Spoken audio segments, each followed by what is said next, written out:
we will go through the employee portion of the AnyLabTestNow portal. Once you're logged in, you'll be brought to the screen where you can take in new orders. Now you'll see in the upper right hand side, we've got a new message from our messaging center, which is a secure way to message either to the customers or from the customers, or to the franchisee or from the franchisee. For now, we're going to close that, and you'll see which location you're signed into. Also on all screens, when you click down, you'll see the change password or log out. The help section is coming later. This is how we enter in a new order. At the top, in the yellow area, is any scheduled orders for that day. A scheduled order can come from a customer going into the AnyLabTestNow app and scheduling a test that they've already had taken before, or from an employer who wants to screen an employee for drug testing. It'll be listed all here. The good thing is all the information will be there, and it's from the order to the demographics, so all you have to do is proceed by clicking and collecting the blood and printing out the requisition. You can search by customer. We prefer that you do not select by name because it'll bring up too large of a list.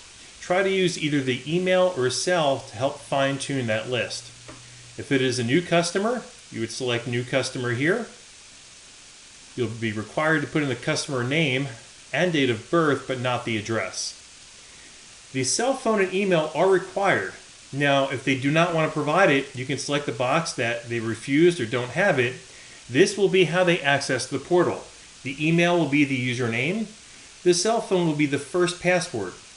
Once they get home, they can log in using that cell phone as their password, and they'll be prompted to change that password to a more secure password right away. The fax is any fax number they want to provide, and the tag is going to be the name for that fax. The result delivery is going to default to online portal, but you can have it go either via mail or call for pickup or fax. If you choose any of these three, mail, fax, or call for pickup, the results will always still be in the online portal.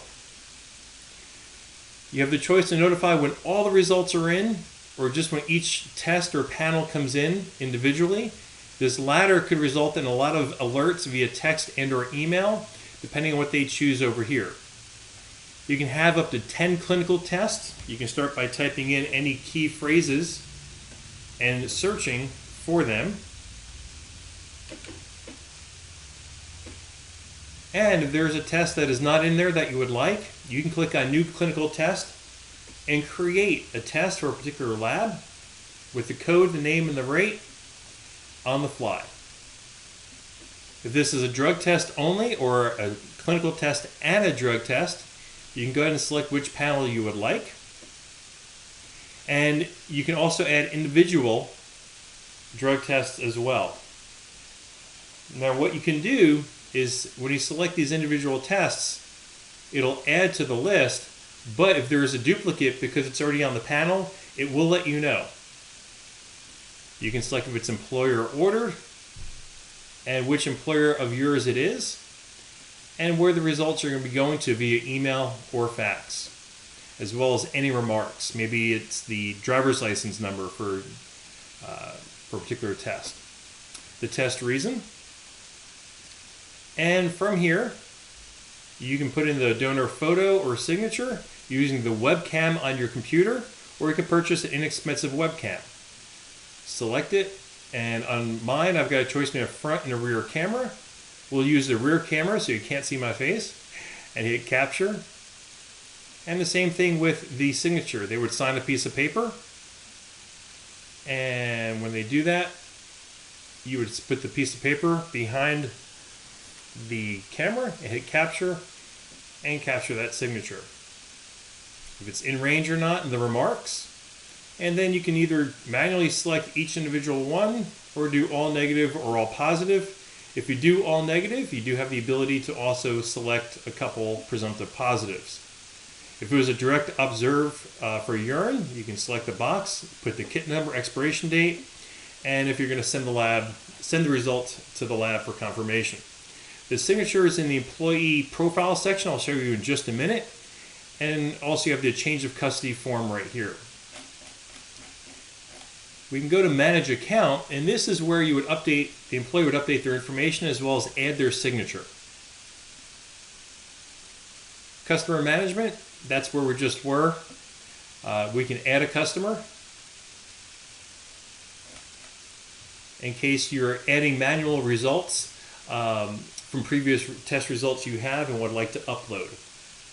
The Ordered Management is the original screen we were on.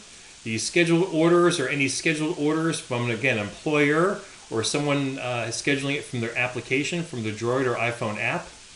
The walk-in orders is any drug or clinical test that they're coming in and ordering. You can click on Suspended Orders for any suspended orders and list those. The waiting results, or any results that blood has been drawn, but the results have not come back through the HL7 interface or uploaded via PDF. And finally, the processed orders are the results where the results came back via HL7, or you uploaded the PDF results and you need to get the results again for that particular customer. You can check by range, by test, by customer name, date of birth, etc. Exception management you won't use very often.